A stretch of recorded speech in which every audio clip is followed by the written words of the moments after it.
Eu vou estar lendo em 4 versões diferentes, a começar pela NVI.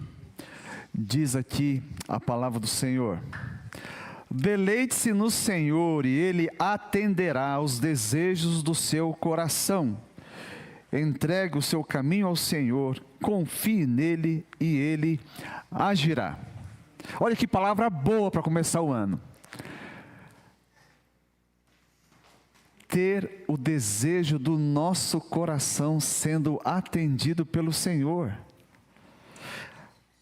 Na revista atualizada está assim: agrade-se do Senhor e Ele satisfará os desejos do seu coração. Entregue o seu caminho ao Senhor, confie nele e o mais Ele fará. Na NVT, busque no Senhor a sua alegria e Ele lhe dará os desejos de seu coração. Entregue seu caminho ao Senhor, confie nele e Ele o ajudará. Nova tradução na linguagem de hoje: que a sua felicidade esteja no Senhor, Ele lhe dará o que o seu coração deseja. Ponha a sua vida nas mãos do Senhor, confie nele e Ele o ajudará. Que palavra maravilhosa! Para que o desejo do meu coração e do seu coração sejam atendidos por Deus, há uma condição aqui: deleitar-se no Senhor, agradar-se do Senhor, buscar no Senhor alegria, que a felicidade, a sua, esteja no Senhor. Essa é a condição. A pergunta que a gente tem que saber responder parece simples e não é tão simples assim. O que é que o seu coração de fato deseja?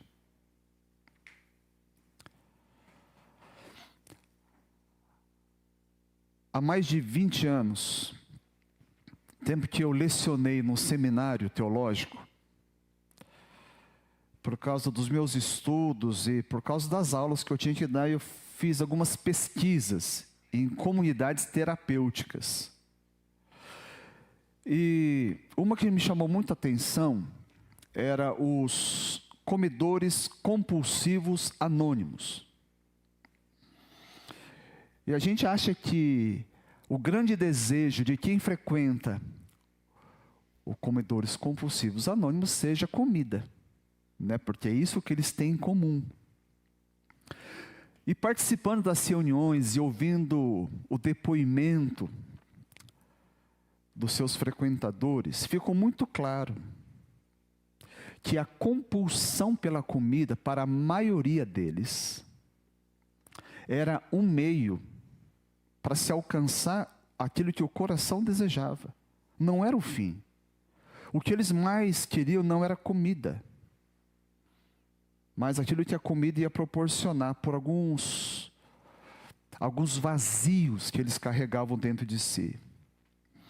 Alguns, eu estava tentando fazer tabular algumas necessidades, as raízes que levavam essas pessoas a essa compulsão alimentar. Por exemplo, ansiedade. Outros por causa da tristeza, vivendo tempos de depressão. E uma que me chamou muita atenção, a solidão. Uma criança, 9, 10 anos de idade, ela comia compulsivamente, principalmente frango frito. E comia. E por causa do excesso, era uma criança com obesidade, já bem novinho. E o que ficou destacado ali? Essa criança, apesar de muito nova, ficava sozinha em casa, diante da TV. E o comer, né, era automático. E fazendo terapia, descobriu-se que o grande problema não era o apetite dele, era a negligência dos pais, deixando ele sozinho. O que ele queria não era comida. A solidão fazia ele encontrar alívio. A comida funcionava como uma válvula de escape para todos esses. Rota de fuga, uma pausa para o sofrimento que enfrentavam. A comida era simplesmente uma provedora de alívio, ainda que momentâneo, por curto espaço de tempo. Nesse salmo, Davi trata de uma situação que no médio e longo prazo gera um anseio, uma necessidade de alívio. O problema da injustiça. E colado a esse, a prosperidade dos maus. Quantos aqui já não ficaram revoltados com gente que faz coisa errada e parece que a vida dele deslancha? E você anda certinho e a sua vida parece quase anda de marcha ré. Quando a injustiça não é resolvida pelas autoridades, pelo próprio Deus. Quantos salmos questionam Deus pelo silêncio, pela inatividade do juiz de toda a terra. E também quando a gente não consegue fazer justiça própria. Porque muita gente só não se vinga por falta de poder para isso. Ou por falta de oportunidade. Quando a justiça ela não é estabelecida, e principalmente a justiça que envolve a nossa própria vida, surge a ira, indignação, até mesmo depressão. O autor desse salmo é o famoso rei Davi. Ele viveu esse drama da injustiça muitas vezes, diversas vezes. Nessa ocasião, eu não sei exatamente o contexto, para ele escrever esse salmo de número 37. Essa injustiça que ele estava vivendo podia ter produzido dois caminhos. Um caminho mais comum é a gente se voltar para si. A gente começa a ficar mergulhar na autocomiseração, ficar com dó de si mesmo. Se colocar como vítima, um coitado. E a gente acha que é justo. Fala assim, mas justo, eu tenho que pensar em mim. Eu não tenho tempo para pensar nos outros, no cônjuge, nos filhos. Então se mergulha numa espiral descendente que vai levando a gente para o buraco. Esse aqui é um caminho comum. E o menos comum, que não é instintivo, não é natural, é voltar-se para Deus. E Davi, apesar de estar vivendo esse drama, ele se volta para Deus. E esse é um caminho muito abençoador. Por quê? Quando eu me retiro de ser o centro das minhas atenções e coloco Deus nesse lugar, as chances de eu errar diminuem bastante. Diminui drasticamente. Quantas atitudes erradas, palavras que nunca deveriam ter sido da sua boca, foram ditas. Desacertos desastrosos e alguns irreversíveis aconteceram por focar demais nos próprios problemas, nas próprias dores e deixar Deus de lado. Esquecer as pessoas, esquecer os princípios, esquecer Deus. É um desafio quando a gente está vivendo dramas, faltas. Isso tem tudo a ver com o desejo do coração. A gente começa a confundir meios para alcançar o desejo com o próprio desejo, com aquilo que realmente a gente precisa. Quantos jovens que eu já atendi? É lógico, existe a própria a libido natural, esse desejo sexual comum. Mas alguns se entregaram de maneira tão triste, numa vida sexual ativa, por causa de uma carência. Não era o sexo que a pessoa queria. Uma jovem não queria o sexo em si, mas ela tinha tanta necessidade de ser amada, de sentir-se importante.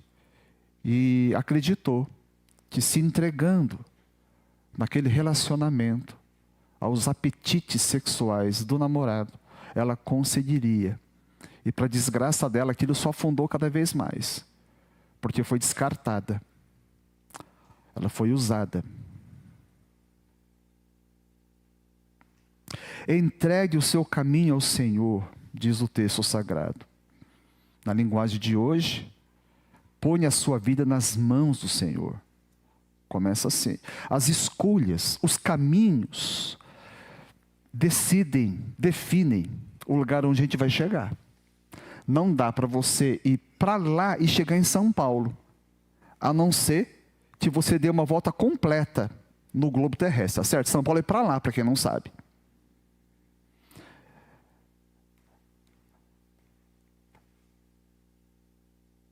Onde nós chegamos é apenas consequência dos caminhos que a gente toma, das verdades que nós assumimos como nossas. Você que está lendo a Bíblia, aceitou o convite para mergulhar nas Escrituras nesse ano? Alguns já estão... Hoje seria o quê? Porque eu estou adiantado. Quem está em dia? Gênesis 37? Tá. Semana que vem vocês vão estar lá em Êxodo. Daí vocês vão lembrar. Lá no Êxodo capítulo 3, tem a figura do Moisés. Moisés já está com 80 anos de idade. Metade desses 80, 40 anos, enfurnado no deserto, esquecido do mundo. E numa situação dessa, pensa, viveu 40 anos no palácio, 40 anos no deserto, o homem está... já com a vida decidida quase, e então Deus chama ele para uma missão. Quando ninguém mais lembrava dele, eu nem sei se Moisés tinha consciência da sua identidade nesse tempo. Deus o chama, e ele tinha duas opções. É lógico, quando Deus chama para alguma coisa, duas respostas possíveis, sim ou não. Aceitar a missão ou recusar. Um chamado de Deus para liderar a nação de Israel nesse processo de libertação. Ano novo, a gente espera coisas novas, amém? E para coisas novas, a gente tem que fazer coisas novas, novas atitudes, uma nova mentalidade, tá certo? Quando a gente vai enfrentar alguma coisa nova, encarar um novo desafio, nós esperamos, via de regra, para aceitar de cara, condições ideais, não é? Condições ideais. Existe uma ilusão do crente, de que quando Deus abre as portas, o crente fala muito isso, né? Ah, Deus abriu as portas. Geralmente quando alguém fala Deus abriu as portas, eu entendo que tudo parece que está favorável, né? Os caminhos estão aplanados, não tem obstáculos, não há oposição, né? A esposa concordou, o marido concordou, o pai concordou, está tudo certo. Crente quando fala Deus abriu as portas é isso. Nem que seja para uma coisa errada. Mas como tudo está favorável, parece que Deus abriu as portas. E quando tem qualquer obstáculo, não, Deus não abriu as portas ainda. Então a pessoa fica ali esperando. Então é comum, em nome do bom senso, decidir e conduzir a vida a partir das condições ideais. Então se está ideal, então eu vou. Senão eu vou aguardar o momento favorável. Por exemplo, casamento, né? Alguns estão pensando em casar. Esse ano, só no primeiro semestre, teremos 2 casamentos. Louvado seja o Senhor. 2 casamentos, olha que coisa boa. Para casar, tem gente falando, não, condições ideais para casar. Ter casa própria. De preferência com um bom carro na garagem, não é? É. Quantos aqui teriam casado se tivesse casa própria e carro na garagem? Eu teria solteiro até hoje, né? Teria solteiro. Mateus ia desistir de casar, né, Mateus? Dedicar na obra de Deus, servir a Deus na igreja, por exemplo. Quando eu tivesse sem pressão, agora não dá. A faculdade está exigindo muito. Agora, a carreira está exigindo muito. E a pessoa vai conseguir depois te aposentar com 80 anos de idade. Falei, pastor, agora eu estou pronto. Condições ideais. Atenção para a esposa, para o marido ou para os filhos. Quando a vida estiver estável, quando os meus alvos forem alcançados. Quanta gente que não vê o filho crescer, em nome do bem-estar dos filhos, dá tudo para os filhos, menos o próprio coração. Como aquela criança, se empanturrando de frango frito, porque não tinha papai e mamãe dentro de casa. Na cabeça dos pais, eu acredito, estavam pensando no filho, mas não estavam entendendo o que o coração do filho desejava. Mas o nosso pai sabe, ele sabe o que o seu coração deseja. Então, o que é importante, não espera por condições ideais. A espera é perigosa, porque há janelas de oportunidades que não abrirão uma segunda vez. E então vai ter frustração de cônjuges, alguns casamentos que desmoronam mesmo, perda da infância dos filhos. Eu já mencionei aqui, um grande executivo chorando, feito uma criança, porque se deu conta de que na semana seguinte a filha ia casar, e ele falou assim: eu não conheço essa moça que eu vou levar para o altar. Porque ele se dedicou para a carreira e esqueceu daquilo que era importante. Perda da saúde, da própria vida que poderia ter sido e não foi, porque não aproveitou as oportunidades. Moisés não era diferente de nós, ele lutou com isso. Ele lutou. Êxodo capítulo 4, versículo 10, depois que Deus o chama, ele diz assim: ó Senhor, eu nunca tive facilidade para falar, nem no passado, nem agora que falaste a teu servo, não consigo falar bem.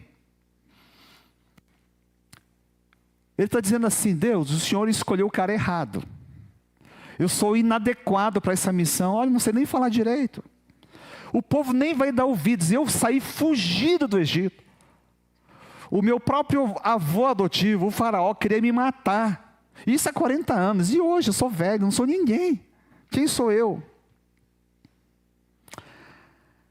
No processo de transformação desse homem, desencorajado, desacreditado, que se via a si mesmo como um ser insignificante, Deus chama a atenção dele para algo ainda mais insignificante.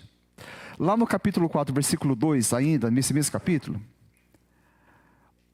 Deus não dá muita conversa para Moisés, e olha o que Deus pergunta para ele: que é isso em suas mãos? Uma vara, respondeu ele. Uma vara é algo totalmente inútil, né? Insignificante, nas mãos de um velho insignificante. E Deus chama atenção para isso. E mais para frente, no versículo 17, olha o que Deus fala: e leve na mão esta vara, com ela você fará os sinais miraculosos. Se você nunca leu o Êxodo, eu vou te dar um spoiler para dar um gostinho a mais para você ler. Aí você vai ver que através daquela vara, na mão daquele velhinho. Alguém tem 80 anos aqui? Tá com 80 redondo, seu João? 81, né? Então, Moisés era mocinho, um ano mais novo que o irmão João. Imagina, né, Deus chamar o irmão João, 81 anos, uma vara na mão dele. E olha só o que Deus fez. O que Deus pode fazer? Leia a Bíblia. Ele fez sinais, Deus operou maravilhas. Maravilhas. E fez grandes sinais. São sinais maravilhosos. À vista de todo Israel, de todo o Egito. Mas aos olhos de Deus, o que Deus estava vendo era a transformação interna na vida de Moisés através daquela vara. Porque com aquela vara, o Nilo se fez em sangue. As rãs invadem o Egito. Mosquitos começam a empestear toda aquela região. Através daquela vara, todo o rebanho do Egito morre. Granizos enormes são derramados sobre a terra e estraga toda a plantação. Trevas assolam o Egito. O mar vermelho se abre, o povo atravessa a pé enxuto. E depois todo o exército do Egito, o maior exército da época, morre afogado através da ação daquela vara. Ele tira a água da rocha, ele derrota os amalecitas. O insignificante, quando é colocado nas mãos de Deus, produz coisas incríveis. Coisas incríveis. Então a questão não é quem eu sou, o que eu tenho, quais são as minhas condições, os potenciais que eu tenho, mas é nas mãos de quem estou. Entrega a sua vida para o Senhor, entrega o caminho ao Senhor. Isso não é esperar condições favoráveis como evidência, como prova de que Deus está comigo. Não é. Mas seguir a direção dEle, ainda que as circunstâncias sejam desanimadoras. A palavra de Deus para nós, para mim e para você, eu creio para a nossa igreja nesse ano 2025, entrega o caminho ao Senhor. Isso vai demandar, acredite, sair da zona de conforto. Dar passos que vão requerer de nós coragem e fé. Uma noite, os discípulos de Jesus tiveram uma noite péssima, uma noite que foi para os peixes e não para os pescadores. Pegaram redes comuns, ordinárias do seu dia a dia, lançaram a noite inteira, muitas vezes no mar da Galileia, sem apanhar um único peixe. Ao amanhecer, já cansados, eles ouvem de Jesus, Lucas capítulo 5, versículo 4. Vá para onde as águas são mais fundas, e a todos, lancem as redes para a pesca. Irmãos, vejam bem, eles fizeram isso a noite toda, na melhor hora para se pescar, quando eles estavam com vigor, estavam dispostos, com toda a expertise que tinham, eram pescadores profissionais, e nada apanharam. E diante desse cenário, Jesus ordena, vá para a parte mais funda e lancem as redes, outra vez. Eles obedeceram. E porque obedeceram, fizeram a pesca da vida.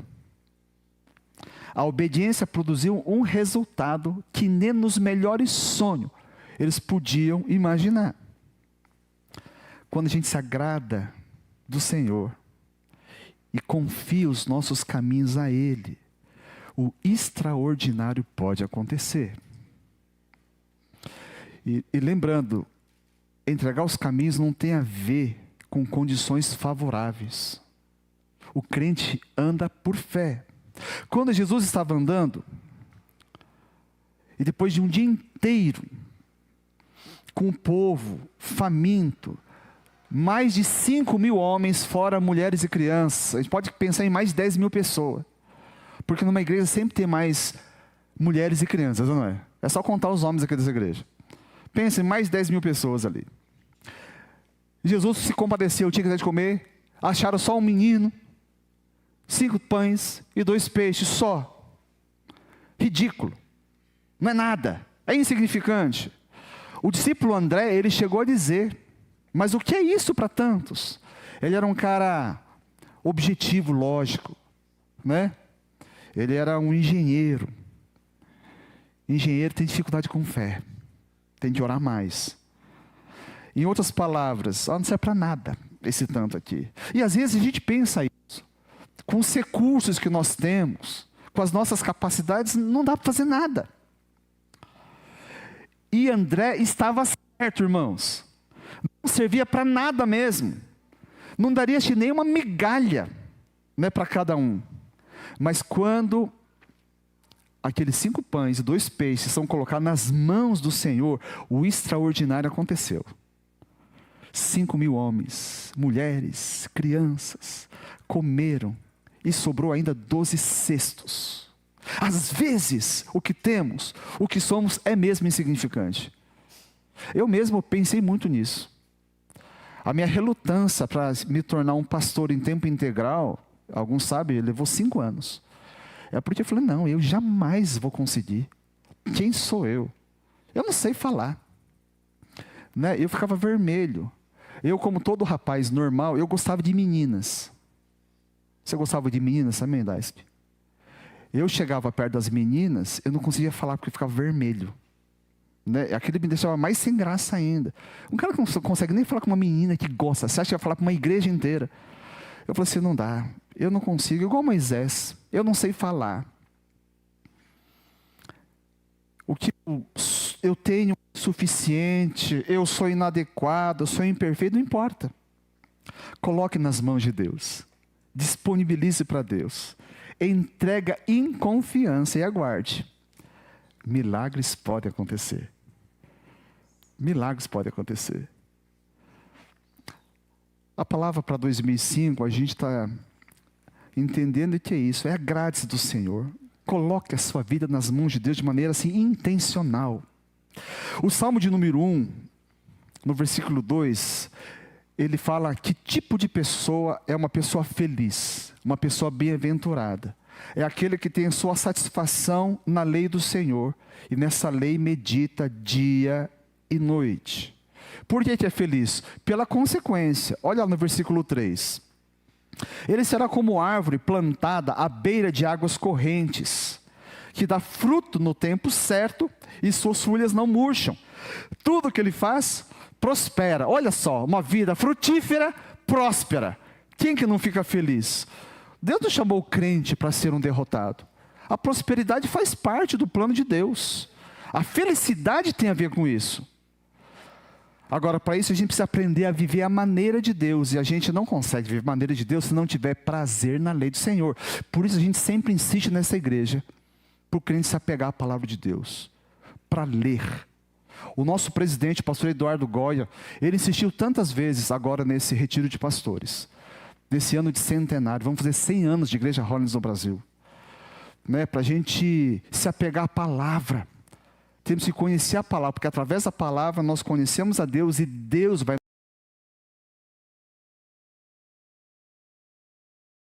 É através das Sagradas Escrituras que a gente vai aprendendo isso. Aprender a viver a maneira de Deus, uma vida nova, poderosa, transformadora. Agrade-se do Senhor, ouça o Senhor. Eu não sei como é que você começou esse ano. Você quer um ano novo, diferente? Crie novos hábitos. Saia da sua zona de conforto. E um hábito muito bom para o crente, principalmente você que não tem costume de ler as Escrituras, um desafio muito fácil. Acorde 15 minutos antes, se você acha que não tem tempo para ler a palavra. 15 minutos antes. Acorda sempre às 6, acorda 15 para 6. E dedique esse tempo para ler a palavra de Deus. Para orar. Começa com 15. Porque se você levar a sério isso, você vai descobrir que 15 vai ser pouco. Você vai precisar de mais tempo. Consagre o melhor do seu dia para se agradar de Deus, para pensar em Deus, para ouvir Deus falar, para cantar para Deus. Você quer uma ajuda? Tem gente que tem dificuldade, né, para orar, por exemplo.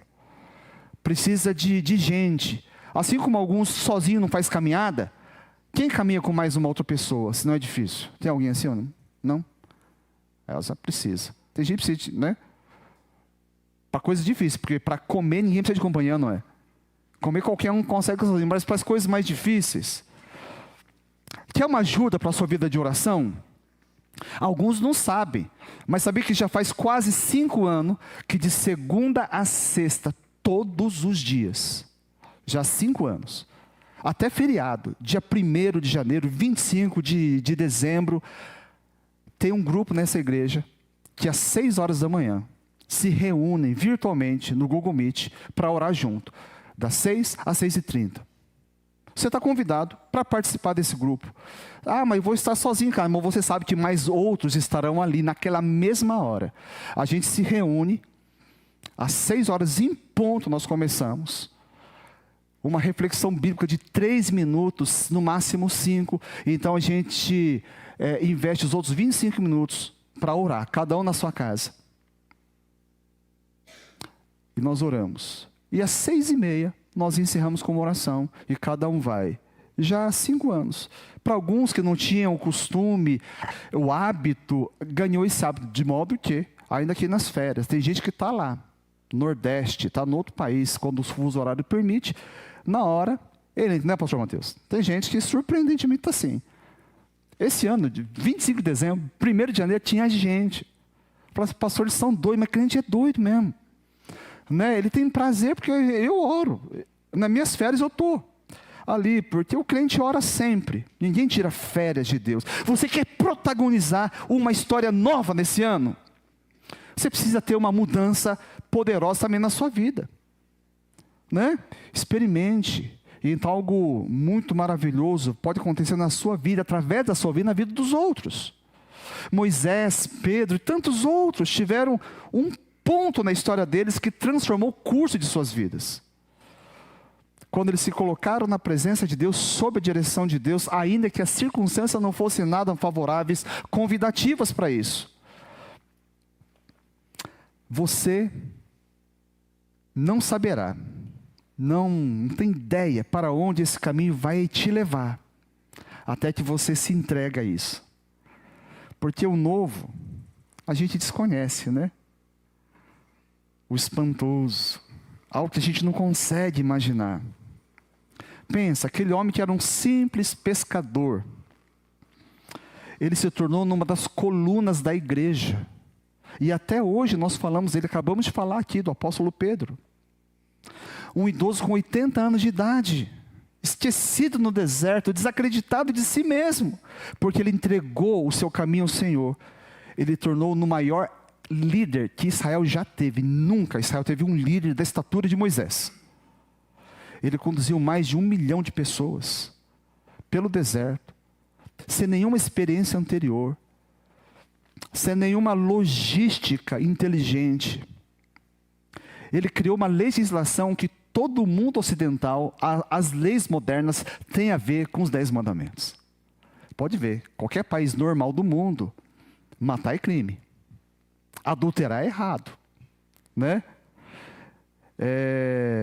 O perjúrio é crime. Pedro tinha razões objetivas para não acatar as ordens de Jesus. A pesca boa se faz à noite e não no dia claro. As redes estavam quase limpas, eles cansados, ele tinha que ir para casa e dormir, cuidar da esposa e dos filhos. Jesus era carpinteiro, Pedro era pescador profissional. Ele sabia o que estava fazendo. De fato, o que Jesus falou não fazia sentido. E presta atenção, muita coisa que Deus pede, no nosso raciocínio, do nosso ponto de vista, não vai fazer sentido. Vocês acham que fez sentido para Pedro aquilo? Sentido nenhum. Para Moisés, sentido nenhum. Então Pedro diz uma palavra, e eu quero que você guarde isso aqui. Uma conjunção adversativa. Mas. Esse mas é poderoso, irmãos. O crente vitorioso é aquele que aprendeu a usar essa palavra do jeito certo. Não o primeiro mas que Moisés usou. Mas Senhor, eu não sei falar bem. Não é isso. Muita coisa na sua vida também será assim, sem sentido. Contrário ao bom senso. Vai ser contra a lógica. Nesse Pedro ele chega a argumentar. Mas pescamos a noite inteira. Até que ele diz, Lucas 5:5. Leiam, por favor.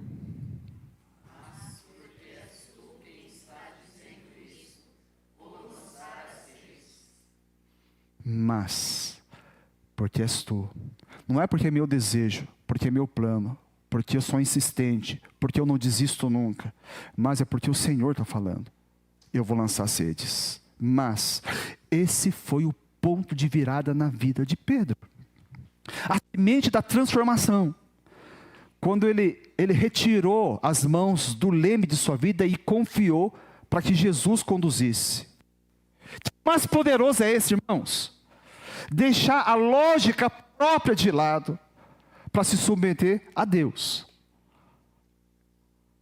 Mas Deus, eu estou cansado. Mas Deus, eu não tenho condições. Mas Deus, já tentei tantas vezes. Isso é comum chegar no coração de qualquer pessoa normal. Só que a gente vai dar um passo além. Assim como Pedro, mas Deus, sob a tua palavra. Mas se o Senhor está falando, eu vou fazer. Mas se essa é a tua vontade, então eu vou confiar. Mas, Senhor, porque o Senhor é Deus e eu sou o teu servo, porque os teus caminhos são mais altos que os meus caminhos. Eu vou. Gente, já acompanhei uma senhora que o marido, não sei se existe esse termo, ele foi um serial adúltero. Pensa a sequência de decepções que essa senhora teve. E a Bíblia diz que Deus odeia o divórcio, ainda que Deus permita o divórcio, mas Deus odeia. Aquela santa mulher de Deus, ela insistiu. E sabe uma coisa maravilhosa?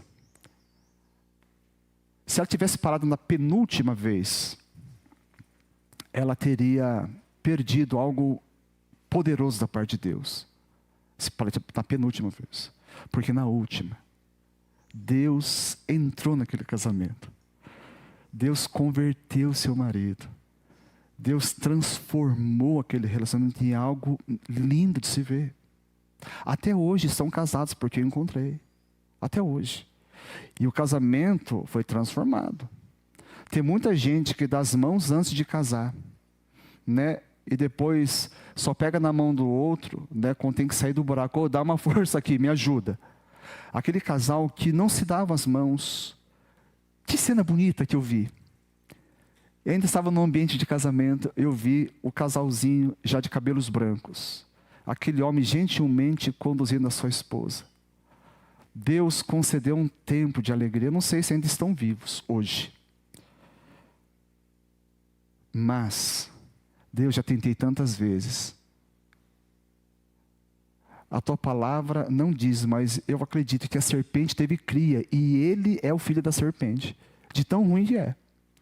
Mas, porque a tua vontade eu vou acreditar. E Deus operou. Vamos ter mais desse mas na nossa relação com Deus nesse novo ano. Entrega o teu caminho ao Senhor. Confia nele e o mais ele fará. Vamos criar uma ambiência para o agir de Deus. É certo que nem sempre o resultado vai ser tão rápido como a gente viu aqui da pesca maravilhosa, né? A noite inteira não deu, na manhã chegou e lançou e já deu certo.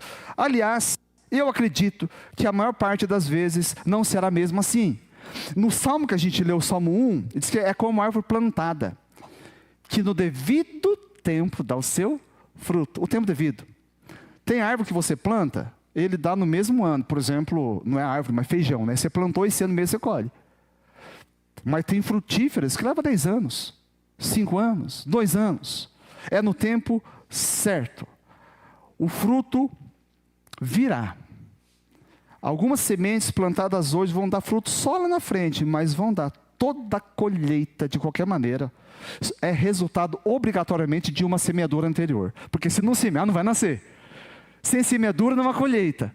A gente dá o passo. Entregar o caminho ao Senhor é continuar acreditando, semeando. E em algum momento, no devido tempo, vai dar o seu fruto. Diante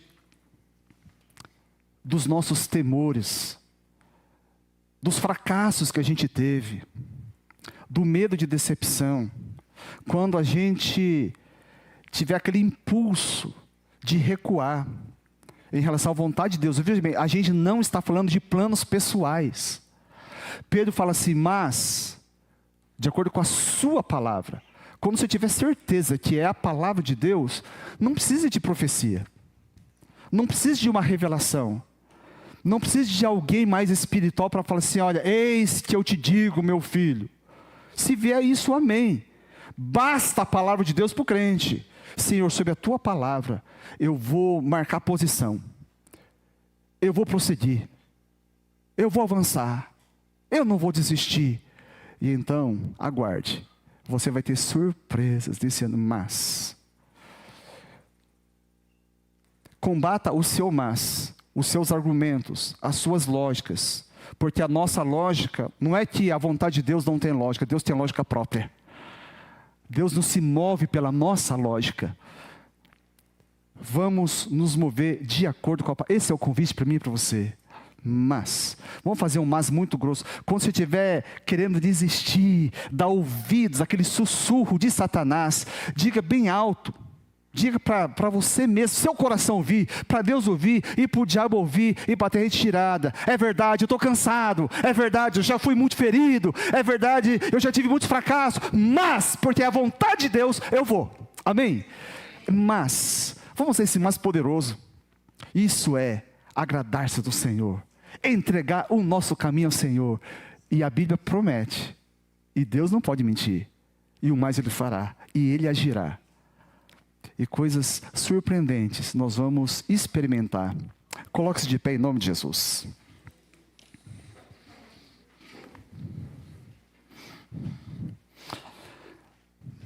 Nesses minutinhos, ore ao Senhor agora. Alguns desses mas que você tem falado e que tem impedido a sua vida de experimentar algo bom da parte de Deus. Esse mas que tem a ver com incredulidade, o mas que tem a ver com rebeldia, o mas que tem a ver com coração ferido. Às vezes você não é um incrédulo, mas já está tão ferido pela vida, pelas pessoas, pelas circunstâncias, está desacreditado. Pensa no idoso Moisés, 40 anos, diz que ninguém foi atrás dele, 40 anos largado, mas então Deus aparece, e ele ousa, mais uma vez. Esse mas dessa manhã, é o mas que vai te levar a ousar, mais uma vez. Esse mas que vai fazer você colocar os seus olhos em Deus, naquilo que para nós de fato é impossível, vai contra o bom senso, mas se Deus está falando, a gente pode ir. Coloca para Deus, fala assim: Senhor, a realidade que eu vivi foi essa, mas nessa manhã você pode dizer esse mas para Deus, porque é a tua vontade. Então vai ser diferente. Mas, Senhor, mas Senhor nosso Deus,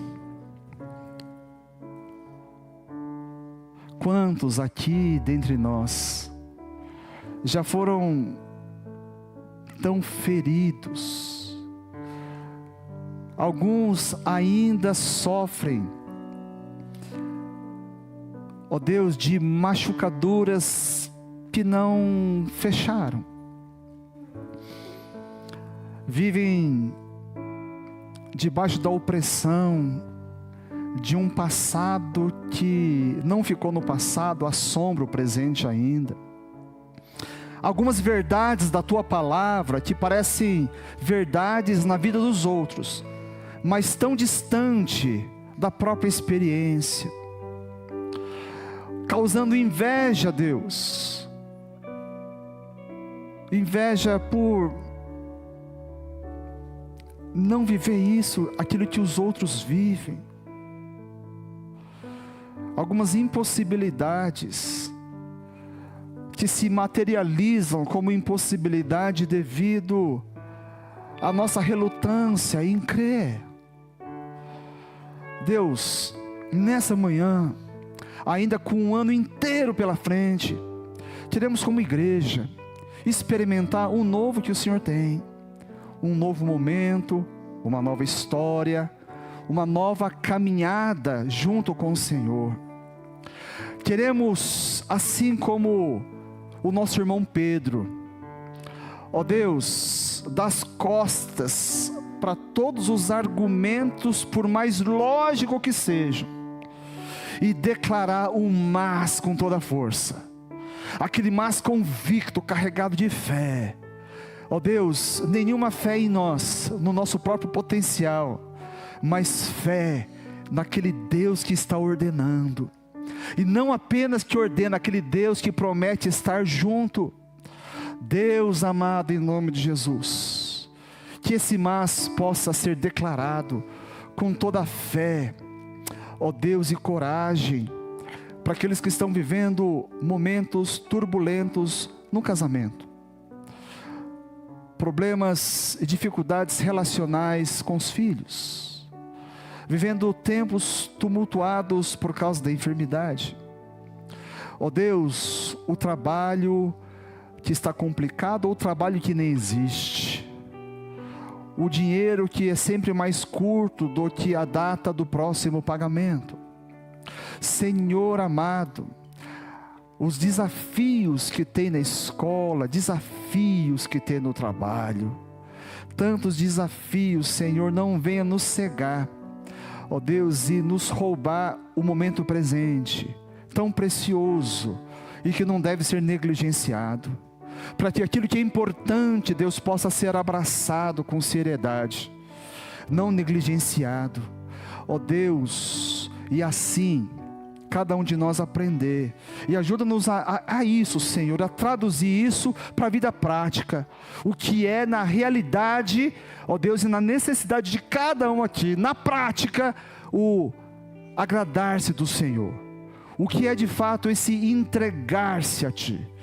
Ajuda-nos a discernir, Senhor, para que seja a Tua vontade e não a nossa, e então a gente possa, com muita boa expectativa, em meia luta, a lágrimas muitas vezes, ao desconforto desse passo de fé, aguardar o fruto no tempo devido, porque o Deus que prometeu nós cremos, Ele não pode mentir, Ele cumprirá, e a Tua palavra diz, e o mais o Senhor fará, e o Senhor agirá, e o Senhor agirá nas famílias aqui, o Senhor agirá nessa igreja. Deus, nós temos o desafio para a construção de um espaço maior, porque esse aqui já não está dando, nós não temos todo o recurso, Senhor, nós entendemos que este passo não é movido por vaidade, não é movido por outra coisa a não ser necessidade, e colocamos diante de Ti, Senhor, na expectativa de um espaço maior, ó Deus, para que possa acolher mais pessoas, e aqui se torne, Deus, um local onde muitas vidas vão ouvir a Tua palavra, vão ser impactados pelo Teu poder, vão entregar suas vidas a Cristo. Famílias, ó Deus, terão aqui uma oficina de concerto, onde o Espírito Santo estará agindo e transformando, ó Deus, convertendo o coração dos pais aos filhos e dos filhos aos pais. Deus, nós colocamos esse sonho, esse desejo que nós temos também diante de Ti, aguardando o Seu agir.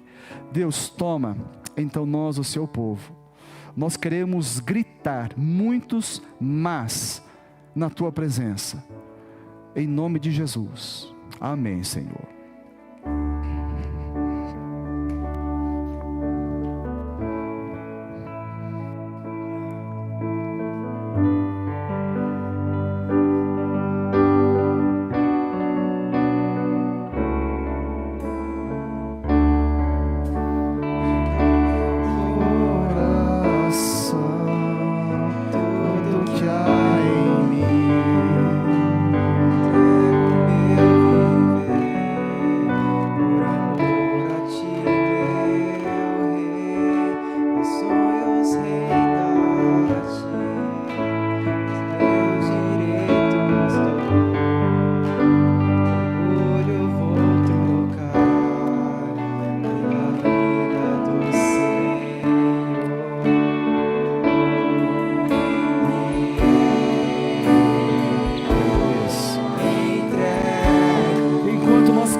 Tiver condições, se você puder, pode cantando, um ato diante de Deus, para marcar essa sua entrega, esse seu desejo de entregar a sua vida em confiança ao Senhor. Fala assim: Senhor, esse ano eu realmente entrego a minha vida a Ti, conduz a minha vida. Eu quero colocar esse mas muito forte. Você pode se ajoelhar. Estamos no começo do ano ainda. Colocar-se de joelho coloque diante de Deus. Se você puder, seu joelho permitir, sua saúde te der condições, eu quero convidar a igreja a se colocar de joelhos na presença. Se você não pode, fique à vontade. Vamos nos curvar diante do Senhor.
Dobrados diante de Ti, é uma representação da nossa entrega, da nossa submissão. Nós nos dobramos diante de Ti, da Sua vontade. Queremos que o Senhor reine na nossa vida, na nossa família, no nosso casamento, no nosso trabalho. Que o Senhor reine nessa igreja. Espírito Santo, nos ajude e conduza-nos, Senhor, Deus, em vitória. Queremos ter muitas vitórias na Sua presença, através do Seu poder, da Sua atuação. Ilumina, Senhor, ó Deus, os nossos caminhos. Abra o nosso entendimento, para que a gente sempre possa saber, ó Deus, que atitude tomar, que direção seguir. Aquilo que vai representar, sim, a nossa entrega ao Senhor. Toma, Senhor, ordena a Sua bênção, que nós tanto necessitamos. E agora, que a graça do nosso Senhor e Salvador Jesus Cristo, o amor de Deus o Pai, a comunhão, a consolação do Espírito Santo, seja com cada um aqui, com toda a igreja de Cristo. Amém.